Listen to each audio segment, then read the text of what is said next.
Ladies and gentlemen, welcome to Finance Rockstars. Okay, we started well. This is our episode 13th. Today, there's going to be 30. Okay, 30. Thank you. So I'm giving the speech to our true English speaking special guest star, our friend and colleague Ben, who's going to introduce himself, and who's going to be the exception today. You're gonna listen to real English, and not this Tarzan-like thing we Latin Americans speak. Okay, so Ben, why don't you introduce yourself? Tell us a little bit about yourself. Yes, my name's Ben. I am originally from the UK, and I work and live in London doing accounting, auditing, and I've come to Argentina for about 2 weeks ago for the next 6 months to learn a bit of Argentinian culture, Spanish. Words like quilombo. Quilombo. He's also having mate. Yes. Okay, mate, that's good. Yeah, Fernet as well. Good. That's good. Yeah, as we're recording, it is Argentina, England playing tomorrow, so I feel a little bit enclosed by two Argentinians here, but I hope that we can survive this podcast without. We're going to survive. Having any trouble. We'll do our best. Exactly. So for all of you that today is July the 14th, tomorrow Argentina and England teams are going to clash in the FIFA World Cup. So that's why Ben is nervous, and rightfully so. Exactly. But we promise we'll be in our best behavior. Yeah. Tomorrow we'll see. And on Thursday we will see. Yeah. But you chose the wrong time to come. If I call in sick, you know why. Exactly. But you defend your position, as we told you. Okay, so how are you finding, and now you need to be totally candid, Argentina after deciding to come? What made you come to this country, and what did you find, and how do you see Argentina, especially from a business perspective? Yeah, so I kind of, during school and university, I did study a bit of Spanish. So I had a bit of a background in Spanish, and I was hoping one of the main aims was to come to a Spanish-speaking country and practice my Spanish with native people. It is a challenge because... And we are making you to speak in English. Yeah, exactly. The podcast in English. Well, the next one will perhaps maybe later, once I've had a bit of practice, we can poco a poco, we can go Spanish. But that was one of my big aims, was to try and come somewhere that I can practice my Spanish and properly get better at it.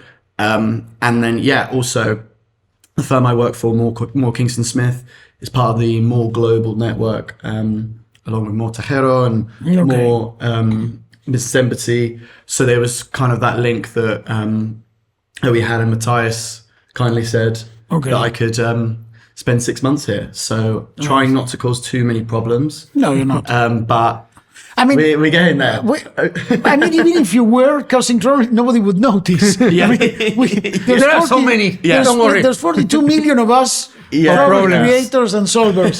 This is a land of creating and solving problems all the time. Exactly. And then, hopefully by the end of it, maybe create some links, create some connections, some relationships with Argentinian companies, but also British companies, and kind of bring them together.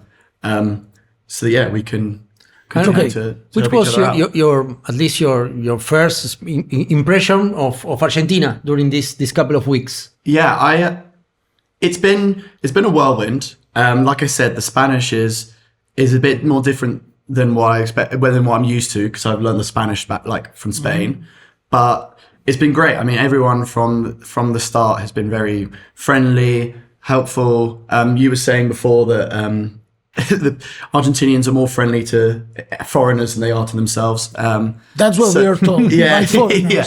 So everyone's been very friendly and very they tolerate me well. We've been here during the beginning of the World Cup. So it's pretty crazy. Every time Argentina plays, it feels like a different world. I've been really enjoying it, and I did choose to leave the UK when it was about 30 degrees to come to Argentina in the middle of its winter. Yeah. So, and I'm still really enjoying it. So I think that says it all. Good. And this is not the coldest we have. Like if you go today to Patagonia, you're really gonna feel. Yeah, everyone on the plane was putting on their coats and putting on their jumpers, and then I've been fine. Everyone says it's really cold, and I'm kind of just about surviving because the UK can be a bit more bleak than Argentina. This country is one of the longest countries in the world. You know, we are the 8th largest country in the world, but it's also one of the longest. You can figure the size of the United States pretty much is Argentina. But so in November, you can have days that are 45 degrees in the north of the country, and exactly the same day is going to be snowing in the south of the country, southern tip, like in Patagonia. And I experienced this two years ago, and I was in the north. It was the dementive heat. I came to Buenos Aires. I went the next day to a family travel to Bariloche in Patagonia, and I was in an outside pool with heated water, and it was snowing. If you can experience that is, you can pasteurize yourself. Pasteurizar, the pasteurization. You experience all the seasons in one country. Exactly. And what can you say to us about the business environment that you expected to see and what the reality is bringing you, for good and bad? Yeah, I think from the initial perspective was that Argentina maybe has slightly less structure than the UK, because we are pretty structured, and we like a schedule, we like a timetable. So from that sense, like that was probably something that I was thinking, but realistically, like it's been pretty similar to what I was expecting. Okay. I had kind of like at university did a bit of Spanish and like Argentinian South American history. Okay. So I did have an idea of kind of some of the troubles that have happened in Argentina in decades gone by. But no, it's been great, and I'm not getting paid extra to say that. Okay, no, of course, no. Here you have to be totally honest, to be totally candid. Yeah. This is the idea. But yeah, I think maybe from the British perspective, it's kind of there would be I'd probably say a false impression that Argentina is a little bit, like you say, quilombo. Yes. But from being here, it kind of, maybe it's a little bit of chaos, but it's kind of organized chaos. That's good. Which I quite like. It keeps you on your toes. Okay, yes. When we are like 53 years old on your toes, it gets a little bit electrical sometimes, but it's good. Yes, and you know what? This chaos is also what makes Argentinos be creative. So adaptable. So this is why Argentinos, we usually thrive in the outside, in foreign countries, but we have trouble organizing ourselves when we are a multitude. So this is like the individual success and collective stupidity. That's how I call it.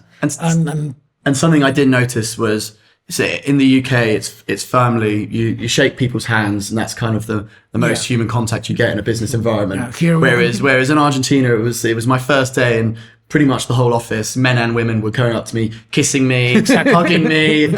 So no, it was a great welcome. The first time we shake hands, that's the first time, and the second you need to kiss each other. Exactly so. Yes. Okay. Well, that is amazing. Thank you. And now we're gonna go to our subject today, and the subject we chose is the one we showcase in this our 5th strategic solutions playbook that we publish for you. You can find this at our Moore Business Embassy website. That the last time we did this podcast, I pronounced terribly wrong, and our producer corrected me with his lash, like, but it's www. MBE, M as in Moore Business Embassy, mbe.com.ar. Okay, you can find this and other playbooks and reports, etc. we're publishing for you. And the concept we want to explore today is the concept of the corporate punisher. So, why did we choose this? As you all know, there's been this amazing, extremely successful short movie. It's only 50 minutes, so it's a short movie. Extremely violent, yes. Movie called Punisher, The Punisher, the Final Day, etc. Acted by John. Final Kill. Thank you very much. By John Bernthal. This is a Marvel franchise.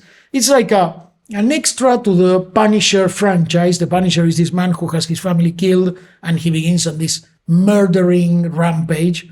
And the interesting thing that surprised us is that this short movie, despite being short and being very violent, was extremely successful, especially for Marvel, that does family movies and series. Why did Marvel choose this path? And why was it so successful? And the thing we found is that apart from the direction, the editing, and the acting by the John Bernthal, who plays Frank Castle, who is the Punisher and this revenge ex-Marine, etc., is that it touches things that are common to what we believe is the Western society at this moment, like subjects like post-traumatic stress disorder, the total anomia in societies, the feeling that we have no leadership in our societies, that the power structures, be it political, religious, workers' union, whatever, are failing us to guide us. This Punisher lives in a city in which he kills the mafia family. And when he kills the mafia family, the last resort, the last line of defense of order in that society falls. So there's no government, there's no police, there's no army, there's no one to enforce the laws. And the contradiction is the mafia family was the one keeping society pretty much in line. He kills them, it all falls into anomia, chaos, anarchy, violence, murdering, etc. And this man who is has totally lost his purpose in life, he's even contemplating self-harm and suicide. At some point, he's drawn against his will back into violence. He's drawn, and he has to take off his arms, put on his arms, and start exerting violence in order to restore some notion of order in that society. And in that way, of course, there is this hero's journey narrative arc. And I don't want to spoil it to you, or yes, but the thing is that the interesting is that he fails. This is one of the first times that Marvel, and the first time for Marvel, and a few times in cinema, that the hero's journey, which is about redemption, the hero fails and falls into darkness eventually. He becomes extremely violent, etc. So we said, why is this so successful? And how do we extrapolate this concept to companies? And what is going on in companies? And this is not only in Argentina or Latin America. We and our friends and colleagues around the world, we've been checking, and we've seen this pattern go on in companies for the last couple of years. I guess the main analogy of what we were saying about or to connect the Punisher with the corporate Punisher is to do the things that the company needs to solve their issues. Sometimes it's something that we see very often, that there are problems that are not solved in the company, that the company procrastinate to solving the different issues. And when you do not focus on solve an issue, normally the issue grows and became a bigger issue and complicate more your company. That could be non-profitable clients, different issues, people that cannot scale in their position, different situations that will at the end make the company fail. Okay. And normally when things are going well because of the environment, the economics or whatever of the country or situation or the sector you are, perhaps you are not seeing those issues because you have cash flows. So you don't focus on the problems, because normally people try to avoid getting inside the problems, because it's not a comfortable discussion. It's not nice to do things that are more difficult or are difficult conversations, or trying to not to have an acid view on their own company. Okay. So I think that. I'm sorry. Let me interrupt. You said an acid. Yeah. What would? Sorry, let me make a parenthesis. Criticizing your own company to understand. Okay. This is normally you tend to see yourself differently than the others. Okay, normally you see the problems of the others, not on yours. Sure. So, but it's important to analyze your company as you are looking from outside, and take quick and uncomfortable actions normally. Okay. I think that's the point of your report regarding the corporate partnership, to do things that need to be done. Okay. In order to solve the core business and solve the entity, and not to go on bankruptcy or to have issues or to get out of some difficult situation, because perhaps you are having losses, a lot of financial troubles. That's because you have not done your homework before. But sometimes it's more difficult, and you need stronger decisions at that time that are more difficult. Perhaps if you have done other things in the past, then you are not going to be in this situation. But that for another podcast. That's another story. No, I just wanted it's another topic. But now we are talking about this. Okay. Yes. You are struggling with this. You are in this problem, in this situation, and you need to take actions on that. And something, and then I would like to ask Ben also how this happens in UK or in another society, in another cultural behavior, because normally here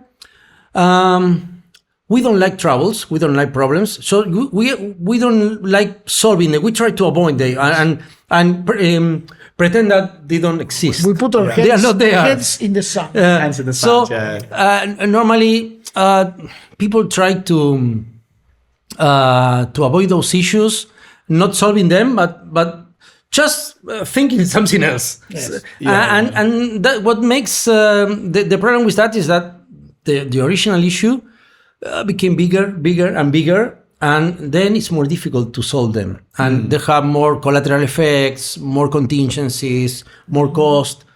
I don't know how this happens there, if it's something similar, or there are more focused. Okay, we need to solve this, and we are not going to let this problem grow. Yeah. I'd say I definitely agree with what you're saying, is that lots of companies, when they're doing well, they kind of not necessarily ignore, but they don't notice some of the issues that are coming up. And then when things are not going so well, that's when they start to make some like employee cuts, or they do other cost cutting. But in general, I'd say we're probably not quite what you're saying, like the Argentinians, of avoiding the issues. We do confront them, but we're also quite famously poor at saying what we think. We're not very, in terms of communication, we're not very direct, blunt, and kind of attack the issue. I'd say a lot of the time we do skirt around the issue in terms of our communication, which is often where people feel the most aggrieved with changes that are happening, because it hasn't been communicated to them properly. But I think also we don't have, there's some countries like the US, for example, they're very more direct. The Americans are more very direct, straight to the point. Direct, cutthroat almost. I'd say we're not quite there, but I feel like could definitely get better at. We're in the UK. We're just very polite, and we don't really say what we think. We kind of just plod along until it kind of it gets too much. More oblique. More oblique. One of the things I would like to point out, and then we're going to come back, is the most blunt people I have known, and later I learned that they have like this culture, are the Dutch from the Netherlands. It's like they speak their mind, especially at work, like this is shit, but they don't use the word shit. So we earn the explicit, thanks, courtesy of Patricio. Yes, we wanted to make it extremely explicit. This, my bad. Yes, I'm sorry. Not sorry. But they say exactly what they think, and one of the things I had to understand, unfiltered. It's like one of the guys said, look, they're not being aggressive to you. They're just being totally blunt because Sincere. that's the way they, exactly. And then second is the Americans, especially in the north region of the United States. Like for me, the people in New York. Exactly. New York City or Chicago are extremely blunt. If you go to California, perhaps not that much. Or if you go to the Northwest, people are extremely, extremely polite. So, Yeah. But what you're talking about, and this brings us to one of the issues here, that is the collapse of management and the danger of consensus, if I understand you correct, is that this obliqueness, this trying to be nice is good for people and relationships, but it's extremely bad for companies in crisis. Yeah. And is that so? Am I getting it right? Yeah. And I Thank think you you can see that with companies that are maybe US owned in the UK. They have a lot more of a cutthroat kind of what you wouldn't expect to happen in the UK of just, big job cuts or big, bold in the news, like changes. That's kind of where you get the American influence. I'd say like a lot more of the UK stuff. There is that element of it, but I think also things like labor laws, etc., that make it harder to make those decisions. Okay. So yeah, that's what I'd say on that kind of the communication. I mean, you can see it when you see British people speak compared to Americans. We'll say, "Oh, please, could you help me with this? If that's not too much of an issue, like, don't worry, you can do this later. Like, please, thank you." In the States, it's do this. Okay. Yes. All our other countries, and my colleagues from other countries do say that as well, that they kind of find it difficult to read British people because we don't. They'd rather just hear. Yeah, they just rather hear what they want to hear, what we want to say, rather than. Yeah, and sometimes what happens also in the companies, not to or companies or countries. Here, President Milei do his campaign with a chainsaw because he was going to cut the deficit and reduce. But those extreme measures in companies, in countries, whatever, are the consequence of not doing things properly earlier. Yeah. But when you get to that situation, it's things cannot be done the same way that you should have done perhaps 2 or 3 years before, because there's no time for that. You need quick actions and quick decisions, and you need people that are focused. You don't need eternal discussions about what to do and analysis and okay, let's try to do different hypotheses and scenarios. You need to focus and act and do. Okay. Because there's not going to be a tomorrow to discuss this. Yes, and one of the things we were pointing out is this. You say there's no tomorrow and we need to act and take decisive action, is that there is this still in this search for consensus, which is great because that's the way democracies work.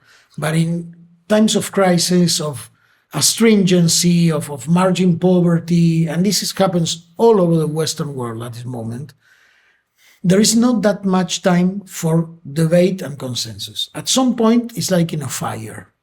The fire chief commands. The commander commands. There's a protocol for that. Yes, and exactly, there's a protocol. And we've been so inoculated by this culture of corporate consensus, committees, etc., that at some point it becomes the company becomes more of a family, which is great from a personal point of view, but it becomes ineffective.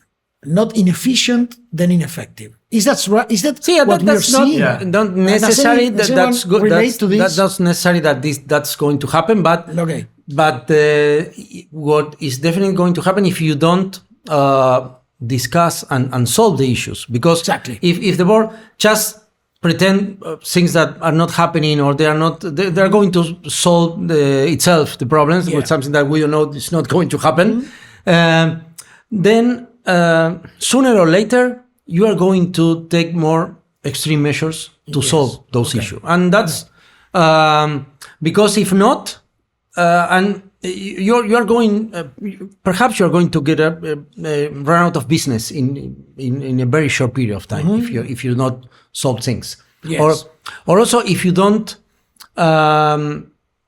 plan or in those previous discussions, you have not been analyzing where would you like to be, and try to do the necessary decisions that are going to get you there, and not somewhere else. And I think that is a problem not only of leadership, but also in followership. I mean, I'm going to divide companies, and this is going to be very binary, so forgive the binary ship.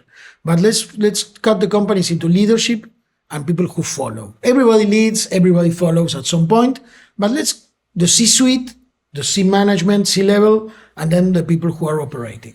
And what I believe is that in moments of crisis, it's not only that leaders need to lead and point the way and show the way, despite the way being many times unpleasant or perhaps even wrong, but at least it's a plan, that also people who are the aka followers, quote unquote, are not expecting to be led, are expecting to follow. They are expecting to be given orders like what Ben was saying, do this, or people, let's do this. And what I always think is that, God forbid, this building catches fire. Let's knock on wood, right? Yes, of course. For our producer he's thinking what he would say first. Exactly. His Bach partitures probably, and leave us alone here. Okay? But God forbid that the building catches fire. We need to know which way to evacuate. And somebody is going to have to say, by the staircase. Oh no, let's go upstairs. I don't know, let's jump the window. But at least it's a plan. And what I think is that people are expecting that, and leadership is not always giving that clear direction. And this comes also from not only C-suite, but a CEO. I'm sorry, Mati, but nothing personal. Okay. And then, especially the board. Board members who are more pleasant and want to please people and to appease them, that set a course. Yes. Makes sense? Yeah, and also normally in many SMEs that do not have a real board. Okay. Yeah. And they all accept what the owner or the decides, and so sometimes the decisions taken for the company are not good for the company, are good for himself sometimes. Okay. And not for the company. So, and when those extreme measures need to be taken, it's more difficult because those are personal. Yeah, good, exactly. So it's more difficult to take those actions because there was not consensus or but in another way, not the owner had not been told that what he was doing was going to cause those damage, that damage, and so then those decisions that need to be taken delays and are postponed, and finally there could be damaging the future of the company if you are not taken. Okay, so now this will bring us to our first analogy with the musical world. So the concept we wanna introduce with our first analogies to this that we found both in the rock and roll world, it's amazing, and in the business world and in governments, is that the concept of this punisher, we call it the punisher, but it's not someone who is violent, ruthless, etc. It's someone who is severe but fair, but has to make hard choices, and not only hard choices, execute them. And that brings us to the Metallica case. What happened with Metallica? It's a good analogy because when Metallica was about to record their first album, they decided to get rid of Dave Mustaine. Then he made a great career in Megadeth, but at that time he was the leading guitar, and the guys in Metallica decided that this guy don't fit with us. Now, I'm sorry. I need to interrupt for a second. You need to be extreme to get rid of heavy metal band. Yeah, exactly. A heavy metal band in the 80s and imagine the deep 80s. Yes, the deep 80s. It's not now that everyone is so cute and etc. No. But I think that the rest of the musician of the bands and the producer had a clear view of where they want to be. Where was because that? they were not Metallica at that time. Exactly. But they want to become Metallica. And I think that the point was that, okay, but these guys doesn't fit with us. We are not going to be Metallica if we keep with this this way. So they decided to get rid of the leading guitar, and the results are yes, you can see you can see them. And it's and they became one of the biggest rock and roll band around the world. And okay, they understood at that time that they need to take hard, difficult decisions, but that are profitable for the band. And okay, at that time, perhaps they don't know what's going to happen, but they understood that if they are not taking that kind of hard decisions, they are not going to last for long. And I think that's the best analogy for what we were talking about, to look for the future. If you say, okay, where are we going? Will you like to be in the following years, in the next future? This way, are we going to get there, or we're going to somewhere else, or we're going nowhere? So, with that map in your mind, take perhaps hard decisions. It's but focusing on where you would like to be in the future, and what decisions need to be taken to get there. So Metallica would be like the board of directors getting rid of a CEO. Imagine that board meeting. Yes. No, again, it's like, this is not to be a pleasant example, perhaps, but it's like the Ku Klux Klan coming over and saying, that thing you said, it was too racist. So you cross the line when a heavy metal band in the deep 80s, and Mati is saying, tells you, okay, you're going this to is too much. This is too much. I mean, come on, guys. That is my mother. Okay. So, and what do we have in terms of the business world? Yeah. Ben has an extremely I was going to say, I think example. I could probably bring a more contemporary example. He said, well, just we because, we already know that. Yeah. Rock and roll forever. I'm not going to pretend that happened in my lifetime. It's a bit before my time. Okay. So I don't, but I guess you could look in a business world, like we were saying with the Americans being pretty cutthroat. Okay. You have people like Elon Musk, who's cutting 80% of X's workforce just overnight when he purchased it, just out of nowhere. Yeah. Cutting the workforce, and then also implementing Doge within the US government, where they're trying to increase efficiencies, cut costs where they can. And I guess you could say they ruffled some feathers, you would say. They caused a bit of chaos. And yeah, I guess he's probably one of your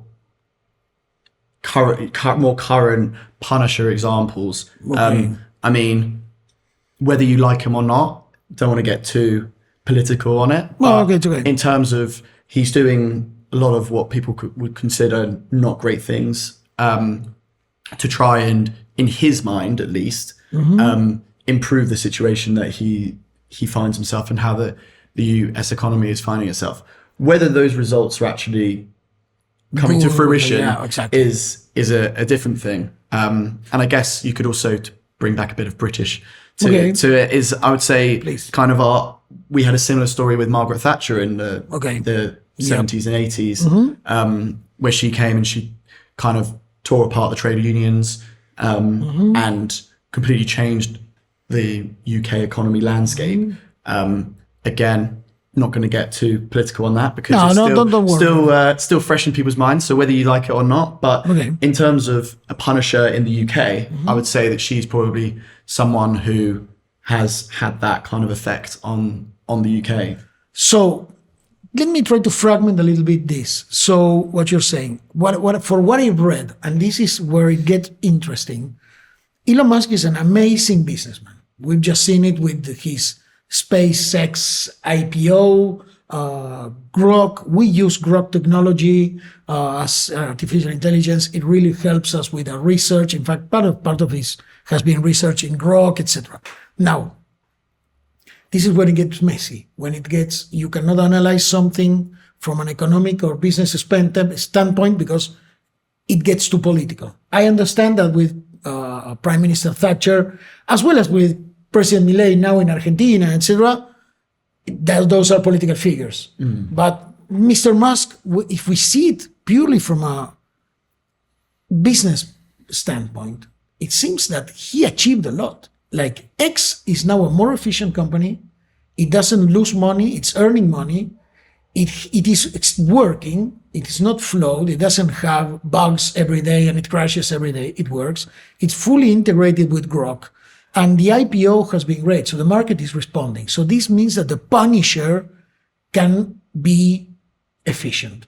Then comes what he did at Doge and the government, and that's when it gets messy because it depends. If you read the New York Times, it was a disaster. If you read Fox News, it was a success thanks to Mr. Trump and then whatever, but that's politics playing. Yeah, but makes sense? Yeah, makes sense, but those decisions are not always successful.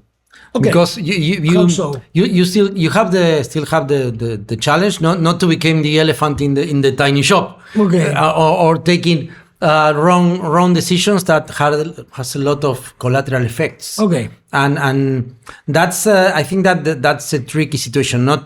You need to take hard decisions really quick sometimes, but try not to make huge mistakes on that because.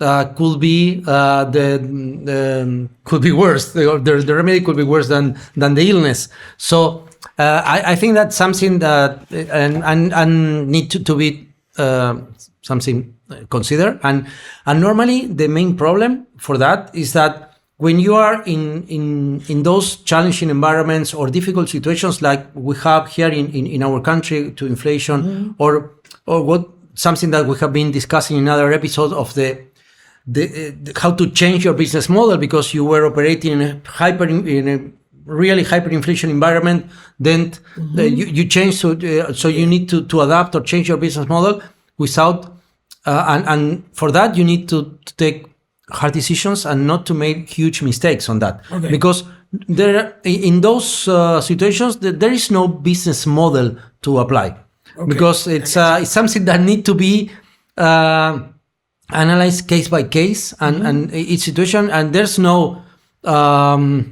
McKinsey method. There's nothing you can apply. There's no playbook. No playbook for that. Playbook. Okay, that's you're alone there. You're totally alone. And I think that another thing is that Elon Musk can do it because he's plentiful. I mean, what I mean is he's the richest man in the world, and at least that we know of. By a long way. Yes, by a long way. So if he fucked up at X, it would have been a mishap and a stain in his career, but he was always have, a roof over his head, food on his table, etc. Perhaps even President Trump doesn't have that much to lose because he cannot be re-elected, etc., etc., etc. So perhaps he can do things.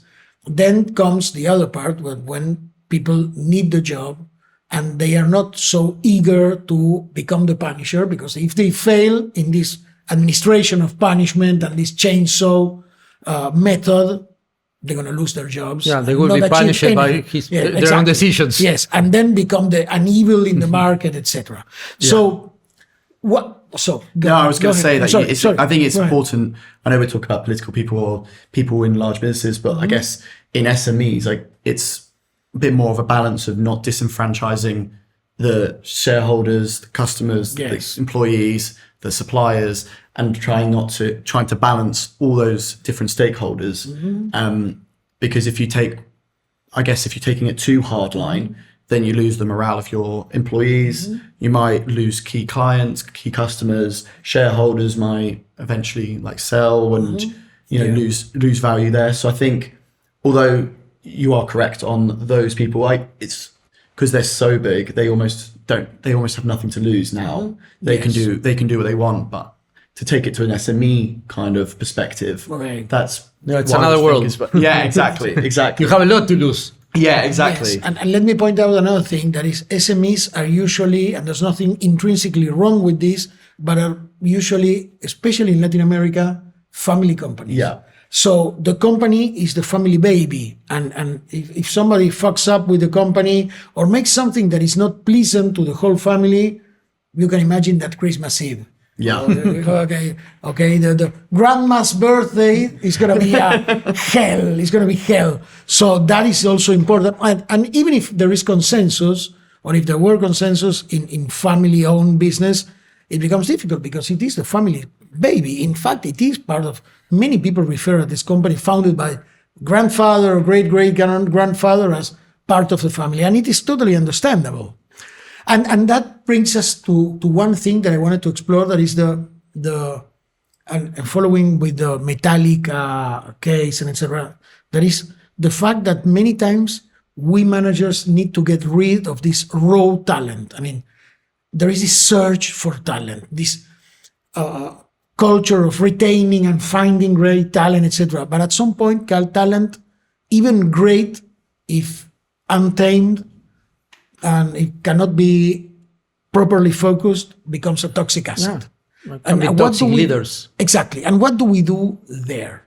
Because what happens in a company if someone is extremely, extremely talented, like, I don't know, the Pablo Picasso of finance, or let's put an analogy or whatever, but then it's toxic to the culture, toxic to the company, cannot get well with people, doesn't respect any rules, not a good corporate citizen, etc. So what do we do? Do we lose this so talented person, or do we abide by them and appease them? What do we do? What do you think, guys?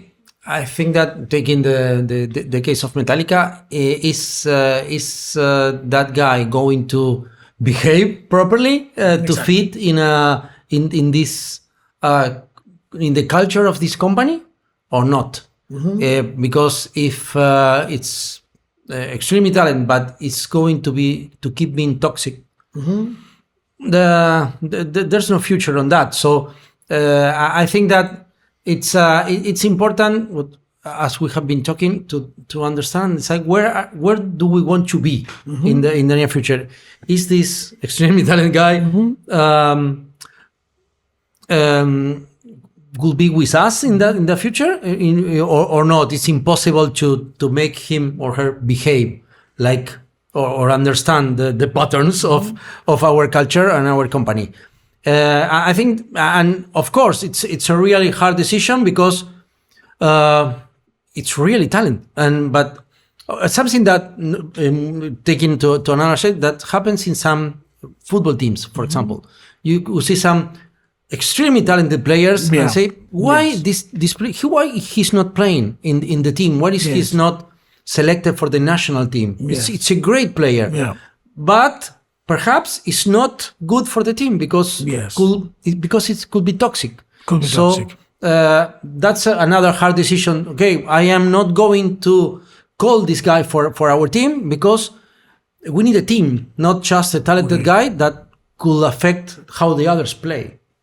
I think that's where I have a lot of examples, but I'm not going to say to give names. Just give us one. No, I'm not going to give names. Just one for our Middle Eastern audience that we want to educate and inoculate the Argentinian culture of football and etc. Just no names. Okay. But the people in Bahrain, Qatar, all our friends in Saudi Arabia or Malaysia. Too many NDAs signed. So no names. They don't know who we're talking about. But okay. You guys need to come and we'll tell you in person. Yeah. So this brings me to a thing that I was thinking when I was hearing you. That is the introduction of this piece of the puzzle that is the senior management, like the really senior management. And I'm going to bring, of course, my second favorite subject, that is Taylor Swift. This was not the first one. Yeah. Why is not the first one? Me. Talking about okay. Ourselves. Okay, now totally understood. We agree now. Okay. How smart we are, etc., etc. But no, Taylor Swift has this manager. It's called Robert Allen, who is a very senior guy, and her publicist was called Tripane. And when this incident happens, when she's about to give her Eras Tour concert in Vienna, in Austria, then they discover a terrorist plot. And many times they try to say to Taylor, please don't get too political, don't speak against president, but she did it anyway.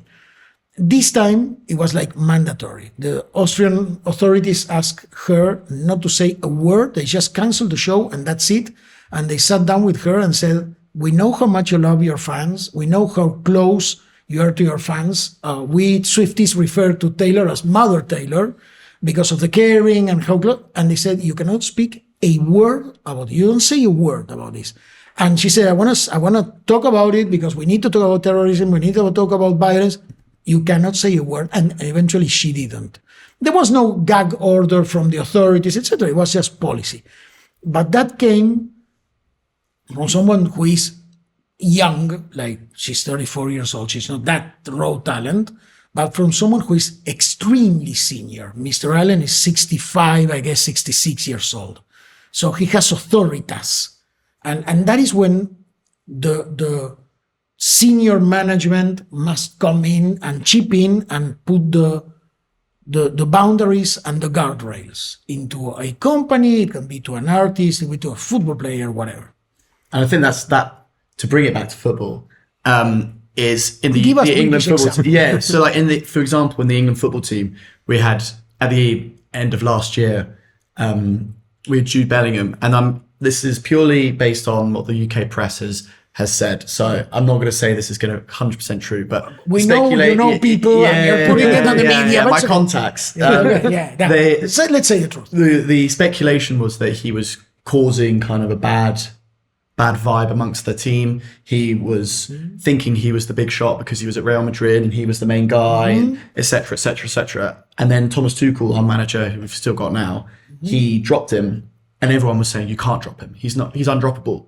And then he kind of, to what you were saying, went hardline and just said, no, you are droppable. Like, there's no one in this team who isn't droppable because we've got so much talent that could play instead of you. Okay. That he kind of made an example of him, and kind of, I wonder, went to the rest of the team and they thought, oh, yeah, we got to buck up our ideas here. We can't just think, I'm Harry Kane, I score 60 goals a season, I'm going to play and I'm the captain, or whoever it might be. You don't walk into a team like that. And I think in a business sense as well, you're not like, sometimes you've got to think there are people, if you've got enough talent, people are replaceable. In some ways, Portugal don't have that with Cristiano Ronaldo, is they've got that kind of what many would consider a negative impact on the team because he has that kind of gravitas within the team. Okay, that's great. That's the perfect segue for us to enter in our next phase of this show. That is the intervention playbook. We want to give you guys, we just explored the issue. We want to give you like 3-4 intervention, concrete things that we can tap on and we can begin acting, going from theory to action. So, guys, what is the way forward? I think Ben just gave us one of these, like it's the firing the vampires, the one that is suckling your blood, your energy, your money. That could be people inside the company. They could be clients. Making an example of them. Yes. That's interesting also from a point of view of sometimes I think you need to make like a public hanging. Not every time, very seldom, but sometimes you need to break. And it works especially also when you hang a client by the rope in the public plaza. Like you in town square, you say, we got rid of this client, despite it being a client, etc., etc. It didn't work for us. It was not nice for us, etc. What others do you see that are these interventions that companies can do? I think also that to allocate better the resources or the team or the clients, because sometimes when you have, as you mentioned, a vampire client that is absorbing your energy, your team, your resources, and producing no results and no profit, it's not just that it's affecting that client or that area, it's affecting the whole company. Because it's taking the resources or the or the focus of the team that should be working for other clients that perhaps are profitable or are.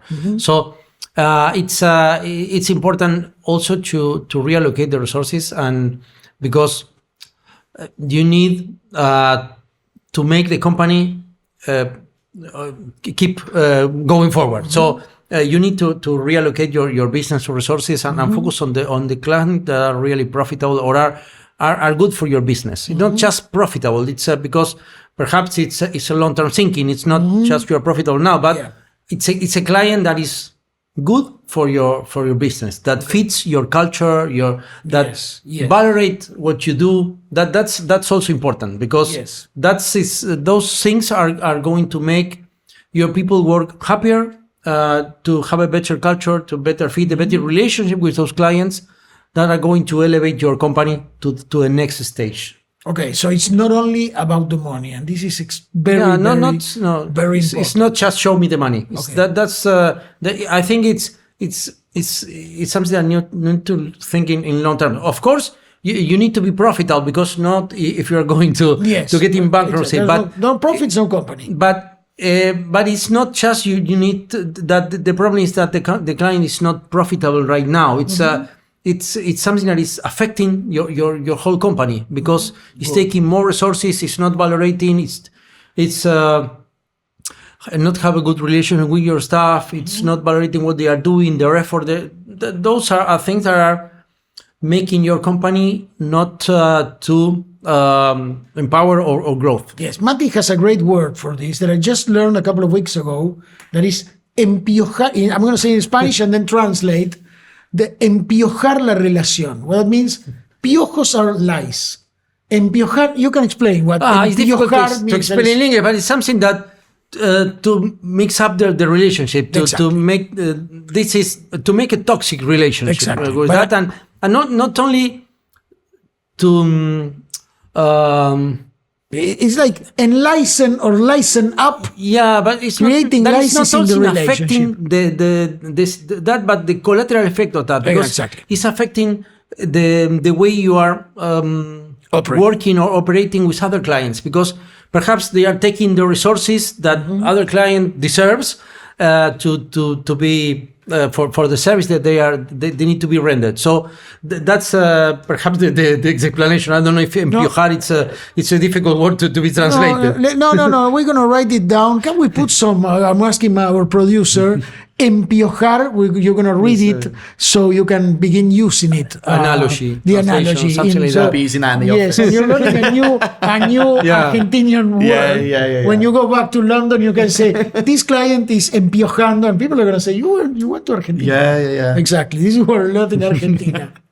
Okay, great. And now comes another thing that is interesting. That is, for me, is how do we build a moat, like a fortress, around, I think this is also important, around this Gauss bell that is present everywhere, but especially in business, in which the 80% of your income is going to come from the Pareto law and the campana, the Gauss bell, and etc., the Pareto principle.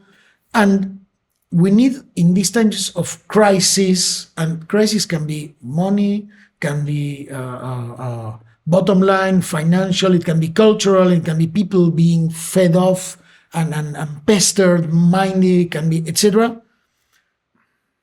How do we fortify the relationship with these good clients that are bringing us income, that are bringing us success, or just making us feel useful to them? And that is also very important. How do we protect that territory of good relationships? I think it's not easy in a challenging environment situation. It's not easy to take those decisions. It's something that you need to think clearly, because it's you need to extract the situation from the environment. This is not to analyze if this is just happening now, or is something that is happening because of other things, or this is something that is going to keep repeating. And is that try to it's a decision that need to be taken by the leader of the company, the board, whatever, and also to explain that to your staff because they need to understand the situation, the measures, what you are doing, what they need to do, how they need where you are going on, and that's I think that's the main point is where is the objective, where are we going on to go there. Okay, we need to do this, and people normally understand that if because you are trying to get there together and understand that there are things that are could be toxic. It could be someone, it could be a client, whatever situation. But to explain that, okay, we are taking this decision or we are doing this because of that or because of this or whatever. Okay, so we're going now to our penultimate and perhaps the most interesting part of the show. That is our rapid fire session. Our friend and colleague and co-host Eduardo Martinez is Edu. Where on God's green earth are you? Straight from Puerto Madryn in the province of Chubut, República Argentina, traditional city with strong Welsh roots. Here's the question for the rapid fire of Final Rockstars. So, okay, people, now, Eduardo is on a totally undeserved vacation. Yeah. Who goes on vacation in July in Argentina? Nobody except Eduardo.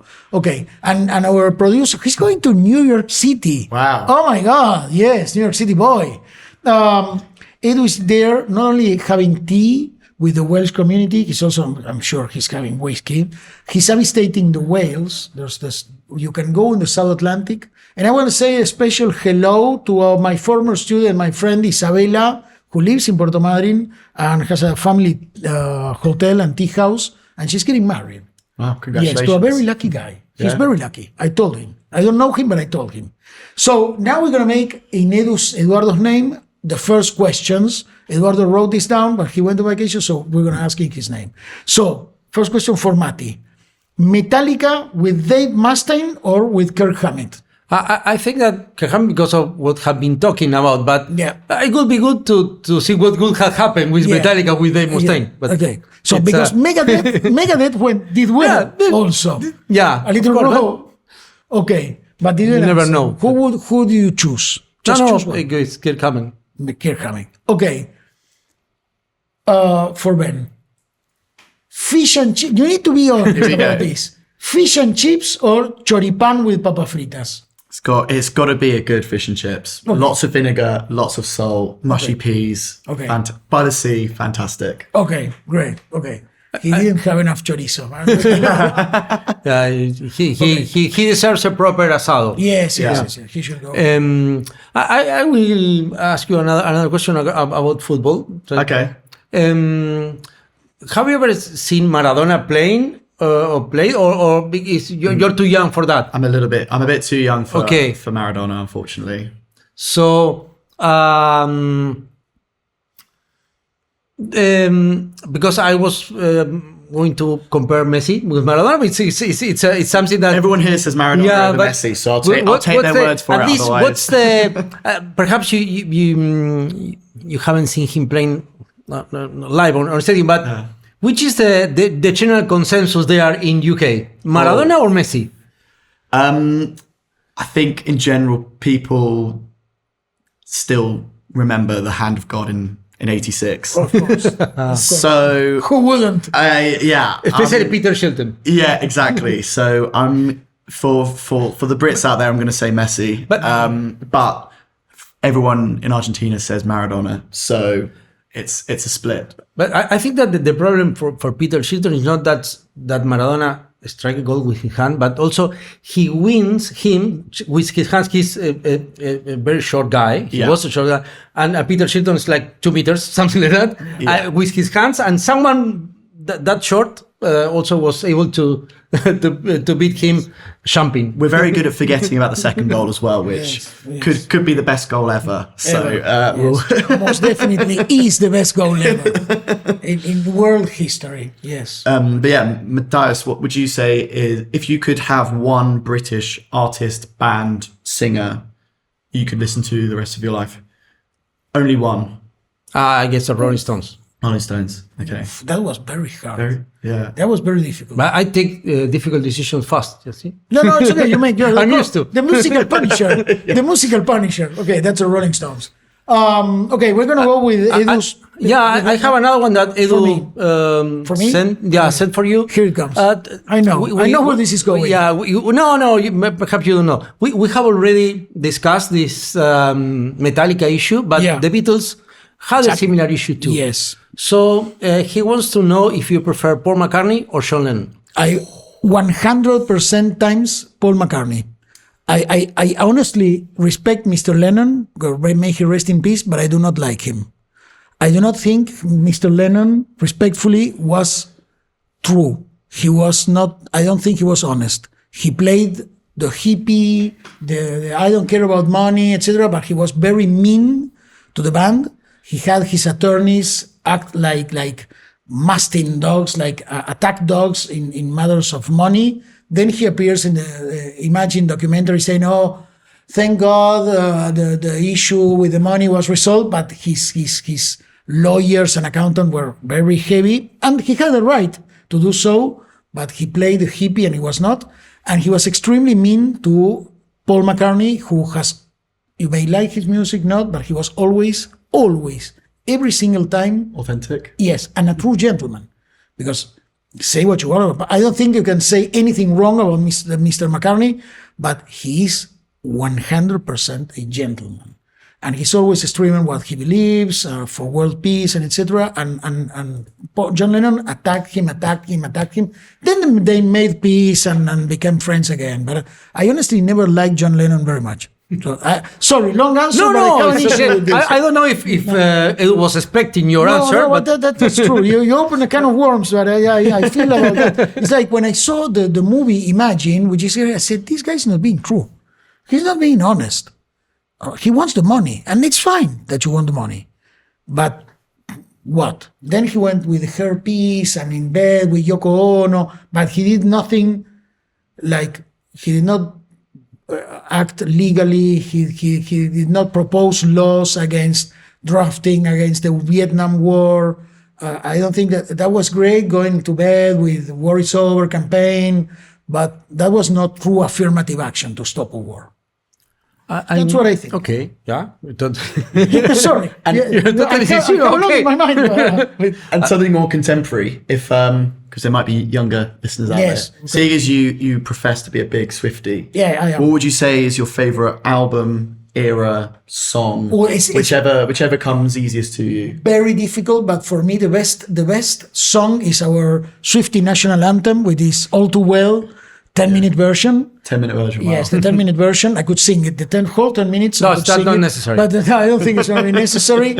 And I think my favorite album by Taylor Swift is Midnights. I think that is when she's more herself, like more authentic. That if I had to choose a song that is not all too well, I would go with Father Figure. And that is a moment in which she says, "Look, guys, I'm a mafia boss. I'm the boss." The words, "You want to fight, you found it, I got the place surrounded, you'll be sleeping with the fishes before you know you're drowning." That is mafia playbook with the soft voice and the lyrics of Mother Taylor, but it's boom, like that. And that's what she did. That's why I love her so much. I have another for both of you. When talking about The Punisher and Marvel, when you were kids, who was your favorite superhero and why? Spider-Man for me.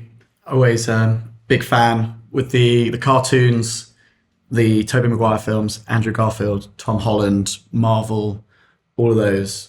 Big fans.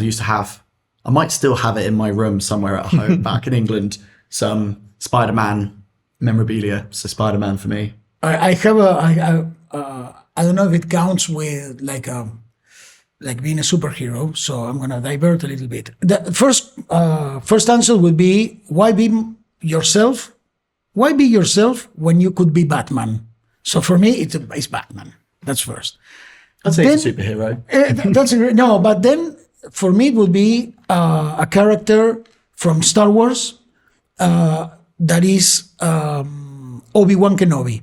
I think that Obi-Wan Kenobi reflects a lot of our society. This man that fails and tries again. And he creates the monster. Yes, and he creates the monster trying to be good, and etc., etc., etc. It's not Master Yoda, it's not Darth Vader. To me, it's Obi-Wan because he's failing all the time and he keeps trying.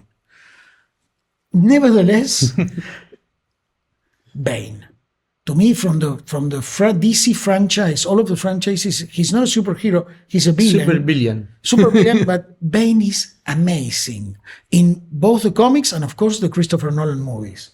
The way he's composed, the character is composed by the Tom Holland, the actor Tom Hardy. Tom Hardy is amazing. He speaks in this, like, I don't know how you call it, British. It's not British, but very composed accent, and he knows the words. He doesn't say welcome. He says, so good of you, so glad of you to join us, Chairman, President. Like, he's like, I don't know, perhaps King Charles I would expect to speak that way.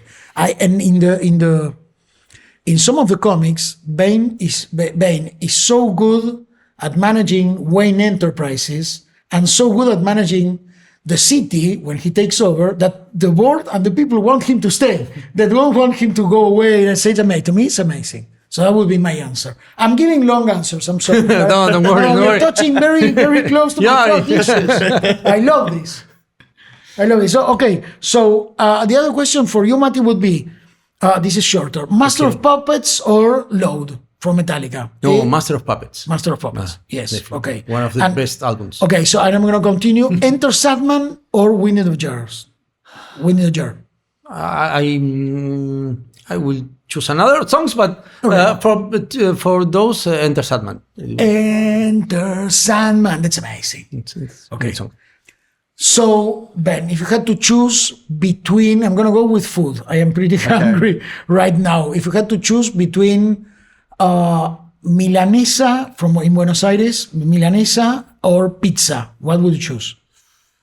It's got to be pizza. It's gotta be pizza. Unfortunately. Okay. But maybe I can be converted to Milanese while I'm here. But Okay. for now, I think it's got to be a Neapolitan pizza. Nice dough, nice tomato sauce. we need to make a point of having Ben go to El Palacio de la Papa Frita, the palace of the French fries. the French fries, which is a restaurant in downtown Buenos Aires. We can take you one night if you want, it's better in one night or in the middle of the day, whatever, to have lunch, and then you're gonna try real milanesa and real papa fritas, and then we'll see. I have another one for you.